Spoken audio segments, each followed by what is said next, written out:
Hey everyone, and welcome to today's Explainer. I am absolutely thrilled to get into this one with you. So, picture this. It's January. It's absolutely freezing. You're up in the breathtakingly beautiful Kumaon region of Uttarakhand, way up in the Himalayas. Now, while the rest of India is busy celebrating Makar Sankranti by, flying colorful kites or lighting warm bonfires, the valleys of Kumaon are doing something completely different. Before the sun even peeks over those snow-capped mountains, kids are already up. They're standing on their freezing rooftops, looking up at the sky and shouting. But they aren't shooing birds away from their crops. No, they're actually inviting them to a literal feast. Okay, let's dive into this. What you'd hear on that gusty morning is the signature chant of the Ghughutiya festival, which is also known as the Kelekawa, or Black Crow Festival. The kids are yelling, Kelekawe, Kelekawe, Ghughuti Malachale, which basically translates to, Black Crow, come eat your Ghughute garland. They're literally shouting this out into the crisp winter air, offering the birds portions of these special treats and asking for blessings in return, like a golden pitcher or a long life. It is just a spectacular display of human nature bonding. But this brings up a really fascinating question. Why on earth are children in Uttarakhand offering edible jewelry to crows, of all things? I mean, in so many cultures, the black crow is often considered a total nuisance, right? An uninvited scavenger or even a bad omen. Yet here, during the super auspicious Makar Sankranti period, the crow is being treated like a VIP, honored guest. To really understand why, we have to look at both the delightful culinary traditions of the region and a seriously thrilling piece of ancient folklore.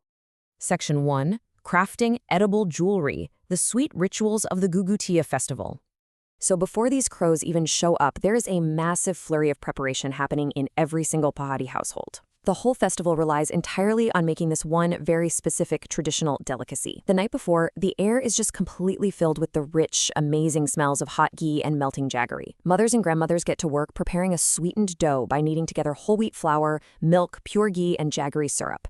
Sometimes they'll even toss in some sesame seeds or fennel. Then they take little bits of this dough and twist them into these very specific symbolic shapes.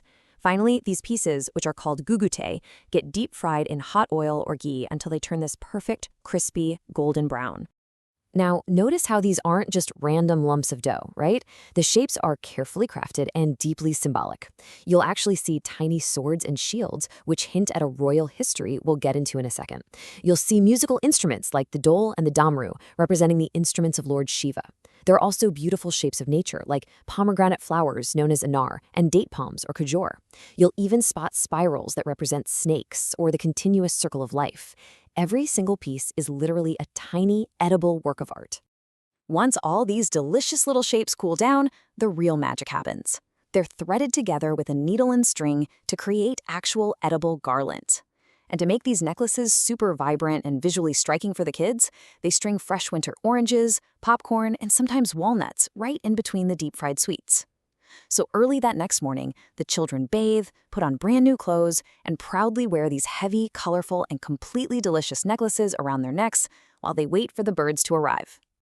Section 2. Legend of Prince Ghughuti, a royal kidnapping and an avian rescue.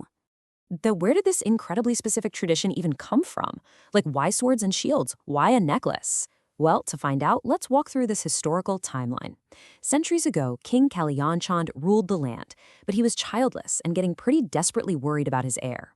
After fervently praying to Lord Bhagnat at the Bageshwar temple, he and his queen were finally blessed with a son, nearby Chand. The queen was just so overwhelmed with love for this long-awaited baby that she gave him the affectionate nickname Ghughute. And to dress up her precious little boy, she had a special, stunning pearl necklace made for him that featured these tiny, tinkling bells. So the crucial point is how this exact necklace ties into the crows. Like a lot of toddlers, Prince Ghughuti could be pretty stubborn, and he often refused to eat his food. To get him to eat, the queen came up with this playful little parenting trick. She would point up to the sky and say, "Eat your food, Ghughuti. If you don't, I'm going to give your beautiful pearl necklace to the crows." She would literally call out to the birds, and the crows would actually flock down to the courtyard. The prince, terrified of losing his favorite toy, would scramble to finish his meal.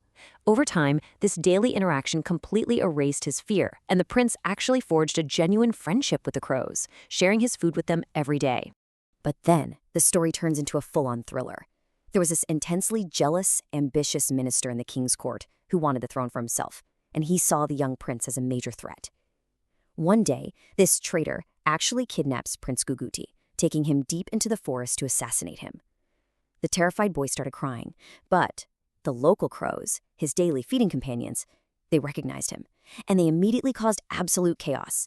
A massive flock swooped right down, screeching, pecking, and completely attacking the minister's men.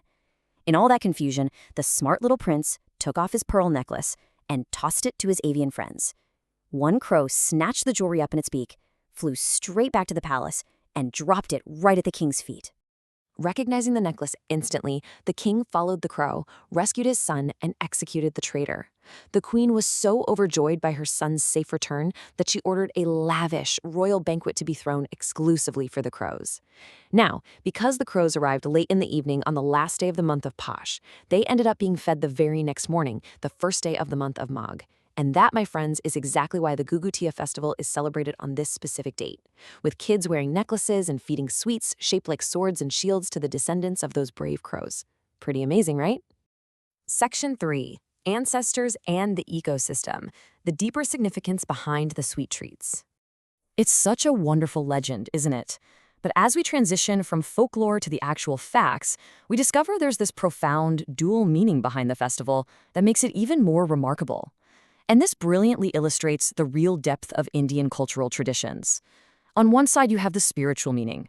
In Hindu culture, crows are considered carriers of souls and messengers of our ancestors, a practice tied to Pitru Pujan. So feeding the crows during this time is essentially feeding and honoring your forefathers, making sure their souls remain at peace. But on the other side, you have an incredibly practical ecological meaning. This ritual is a totally vital survival strategy for the local wildlife. It provides high-energy fats and sugars to these birds exactly when they need it the absolute most. You see, the month of Magh, which falls in January, is unequivocally the #1 harshest winter month in the Himalayas. The mountains are completely snowed in, the ground is frozen solid, and finding natural food is nearly impossible for migratory birds and local wildlife. By making these specific treats out of ghee, wheat, and jaggery, the local community is actively giving a massive, much-needed calorie boost to the birds. It literally helps them survive those freezing temperatures until the spring harvest finally rolls around. And this really brings us to a beautiful underlying philosophy of the region, as this quote perfectly captures. Humans are not owners of nature, but caretakers who must share their food with wildlife.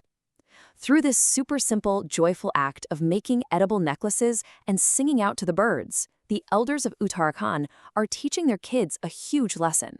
From a very young age, they're learning all about harmony, coexistence, and ecological responsibility.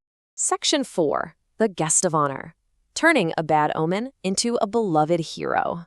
As we wrap up our explainer today, it's just amazing to see how the Ghughutiya festival takes the humble, often ignored, black crow and elevates it into a beloved hero, a respected messenger of ancestors, and an honored guest at the winter table. And it leaves us with this final, provocative thought to consider. How can we draw inspiration from the Ghughutiya festival to honor and sustain the wildlife in our own backyards? I mean, you don't necessarily need to go deep fry edible jewelry, but maybe, just maybe, there's some hidden magic and a chance for connection in your everyday ecosystem just waiting to be recognized.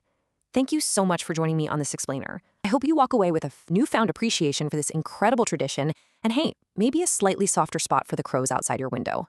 Keep learning, and I'll catch you next time.